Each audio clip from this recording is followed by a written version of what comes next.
كان محمود الرغوي وهو في 50 من العمر قد أمضى أكثر من 20 عاما سائق تاكسي صغير بمدينة فاس. كان رجلا من سكان حي عين قادوس، رجل محترم في الحي، ولم يعرف مساره الحرفي أي مشاكل تذكر. يشهد بذلك خلو سجله لدى شرطة مراقبة سيارات الأجرة من كل شكاية ضده.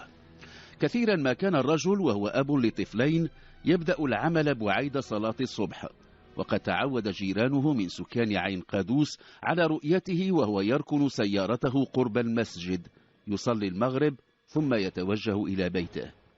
الذين يعرفونه عن قرب يعلمون أن الرجل حدد لنفسه هدفا أساسا، أن يعمل كل ما يستطيع من أجل توفير الظروف الملائمة لولديه لمتابعة دراستهما. كان يرى أن ذلك خير استثمار يقوم به. من حيث إيقاعها العام لم تكن الأيام تختلف بالنسبة لمحمود الرغوي، ولكن ذلك 13 من يوليوز من العام 11 و2000 كان يوما مختلفا بكل المعايير والمقاييس. مساء ذلك اليوم قرر أن يواصل العمل حتى حدود منتصف الليل. حرارة الصيف في فاس تجعل الحركة تنتقل إلى ساعات المساء والليل. في حدود 22:30 ليلا كان يمر بحي أطلس يقل زبونا، ثم فجأة في مكان الإنارة العمومية به خافتة جدا لوحت له امرأة كانت تحمل في يدها حقيبة. سأل زبونه إن كان لا يمانع في إركاب المرأة، ولما لم يعترض الرجل إذ كان قريبا من وجهته توقف محمود. ركبت المرأة وأدخلت معها إلى المقصورة ما بدا له حقيبة. قالت إنها تريد إلى محطة القطار في دارد بيبغ. بعد نحو 100 متر طلب الزبون من سائق التاكسي أن ينزله، دفع له أجرته، ثم انطلقت السيارة في اتجاه محطة القطار. لاحظ محمود وهو يقترب من المحطة ازدحاما، تقدم ببطء، ثم لما كان بمحاذاة باب المحطة دفعت له المرأة أجرته ونزلت مسرعة ثم ذابت في الزحام. كانت الساعة تقترب من 11 ليلا. فكر محمود في العودة إلى البيت، ولما كان يركن سيارته في الموقف عند الحارس الليلي سمع صراخ طفل يأتي من الكرسي الخلفي للسيارة. نزل وفتح الباب الخلفي. على الأرضية وراء كرسي السائق اكتشف تلك الحقيبة التي لمحها بيد المرأة لما استوقفته في حي أطلس. كان في الحقيبة رضيع. لما نظر إليه قدر أن يكون ولد في يومه ذاك وعلى أبعد تقدير قبل يومين.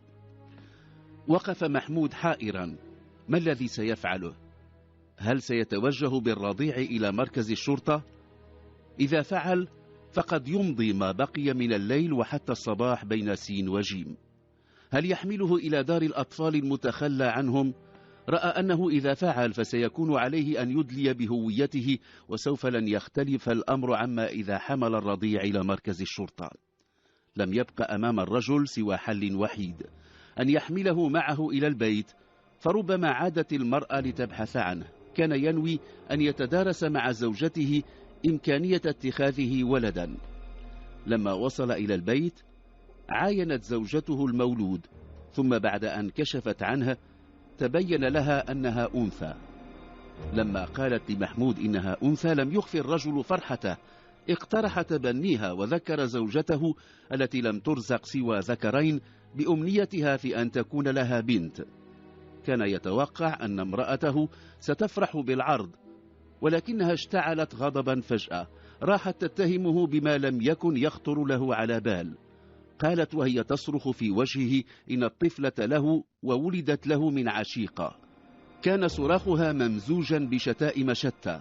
في تلك الليلة لم يذق طعم النوم، ظلت تنتحب وتشتم. ثم رفع آذان صلاة الصبح في المسجد المجاور. نهض محمود من متكئه، توضأ وخرج إلى المسجد. دعا الله أن يفرج كربته وأن يظهر براءته مما تتهمه به امرأته. كان يدعو الله أن تعود تلك المرأة التي تخلت عن رضيعها ومضت إلى حيث لا يعلم، وأن يجدها في مكتب التاكسيات، أو أن يلين الله قلب زوجته فتقبل بتبني تلك الرضيعة التي لا يجب أن تدفع ثمن جريرة لم تقترفها. عاد من المسجد بعد صلاة الصبح. كانت زوجته منتصبة في الصالون، وقد عادت تستنطقه استنطاقا عسيرا حول من هي أم الرضيعة، تلك التي خلا قلبها من الرحمة ومن الأمومة، فتركت فلذة كبدها واختفت. بدا لمحمود أن يقترح على زوجته حلا، ظن أنه سيخرسها وسيكف عنه اتهاماتها. اقترح عليها أن يعمد إلى تحليل مخبري لعينة من دمه وعينة من دم الرضيعة حتى يثبت لها أنها ليست له.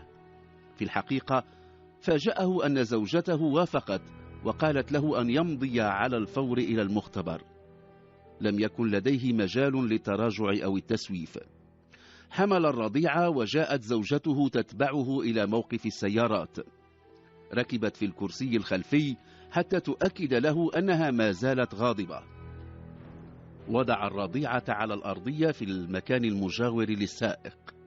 بعد دقائق كانوا في طليعة زبناء المختبر. أخذت عينة الدم، ولكنهما أخبرا أن نتائج التحليل لن تعرف إلا بعد 3 أيام. كان محمود موقنا تماما أن نتائج التحليلات المخبرية ستثبت براءته، ولذلك وهما في طريق العودة إلى البيت طلب من زوجته أن تكف عن كل حديث في شأن الرضيعة وأن تتولى إطعامها لوجه الله. كان نوعا من وقف إطلاق النار تمكن محمود من إحرازه. يومها قرر أن ينام ما بقي من الصباح وأن لا يعمل إلا بعد صلاة الظهر. لما استيقظ وصلى الظهر ركب سيارته ومضى إلى مكتب التاكسيات للتسجيل. وبينما هو متوجه إلى المكتب لمح امرأة تراقبه، بدت له تشبه تلك التي تركت الرضيعة في سيارته، ولكنه لم يجرؤ على الحديث إليها. ولما أتم إجراءات التسجيل غادر. في اليوم التالي رأى المرأة ذاتها تراقبه بينما كان يركن سيارته أمام مسجد التجمعة. دخل المسجد لصلاة العصر، ولما خرج وبينما كان يهم بامتطاء سيارته اقتربت منه المرأة الشابة. ركبت، ولما تحركت السيارة طلبت منه أن يأخذها إلى حيث توجد مولودتها، تلك التي خلفتها في سيارته قبل يومين. نظر في المرآة، كانت المرأة تبدو محرجة، احمرت وجنتاها وبدأت تدمع مقلتاها. بعد مسافة توقف محمود في ظل شجرة على جانب الطريق. استدار إليها، وبعد لحظات أمعن خلالها إليها النظر قال لها أن تحكي له قصتها.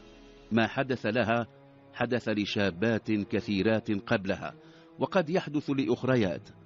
تعرفت إلى شاب وتعلقت به، وبدا هو أيضا متعلقا بها، ثم في يوم من الأيام استسلمت له. ولما أيقنت أنها حامل رجته أن يعجل بتسوية الوضع وأن يعقد قرانه عليها، ولكنه رفض. كانت الفتاة تخشى الفضيحة. توجهت إلى صفرو حيث آوتها إحدى قريباتها إلى أن وضعت حملها. قالت له إنها وضعت يوما قبل أن تتخلى عن وليدتها في سيارته. كانت تريد أن تغادر بعيدا عن فاس وعن كل الوجوه التي تعرفها. كان محمود يصغي إليها في صمت. كان يعلم أن نتيجة التحليلات المخبرية ستظهر في الغد، ولذلك لم يكن يرغب في تسليم الرضيعة إلى أمها قبل أن يثبت لزوجته أنه بريء. طلب من المرأة الشابة، وقد علم أن اسمها فريدة، أن تعود إليه بعد 3 أيام. طمأنها بأن الرضيعة في بيته وأنها تحظى بالعناية اللازمة. رفضت فريدة أن تدله على مكان إقامتها، وسلمته رقم هاتفها، وتواعد على اللقاء بعد 3 أيام. في الغد توجه محمود إلى مركز التحليلات الطبية. أبلغ بأن الرضيعة ليست من صلبه. كان الصيدلي قد علم بقصته، وحتى يؤكد له أن نتائج التحليلات جازمة قاطعة أضاف له بأنه في كل الأحوال لا يمكن أن ينجب لأنه عقيم. لم يستوعب محمود ما قاله الصيدلي. هل يعقل أن يكون عقيما وله ولدان؟ أحس بدوار وصداع شديد، ثم وقع على الأرض مغشيا عليه. لما أفاق أكد له الصيدلي أنه موقن من صحة نتيجة التحليل. اقترح عليه تحليلا مضادا. مساء ذلك اليوم كانت النتيجة تؤكد أنه عقيم. اقتنع محمود بأن وراء الأمر خيانة، وأن زوجته تتخذ خليلا، وأنها حملت منه ونسبت إليه الولدين. في تلك الليلة سيناريوهات كثيرة دارت في ذهنه. فكر أولا في قتلها وقتل الولدين ثم الانتحار، ولكنه تراجع. استقر رأيه في الأخير على أن يختفي فجأة وأن لا يترك دليلا يقود إليه. اتصل بفريدة وحدد لها موعدا للقاء في مقهى معروف. لم تكن المرأة التائهة الحائرة تتوقع أن يخطبها ويعرض عليها اتخاذ رضيعتها ابنة له. لم يكن يريد النبش في من يكون عشيق زوجته الخائنة. كان يريد الرحيل بعد يومين، وبينما كانت زوجته في السوق جمع أغراضه ووثائقه وحمل الرضيعة، وترك رسالة للزوجة الخائنة ونسخة من نتائج التحليلات واختفى. توجه إلى منزل أسرة فريدة حيث أتم إجراءات الزواج واتخذ الرضيعة بنتا له. بعد 8 أشهر وكان قد استقر في قرية بالقرب من القصر الصغير، تم استدعاؤه إلى مقر الدرك. كانت زوجته تبحث عنه. رد بأنه يرفض رفضا باتا أن تعلم بمقر سكناه، وبذلك أغلق ملف مذكرة البحث بالإشارة إلى أن المعني بالأمر يرفض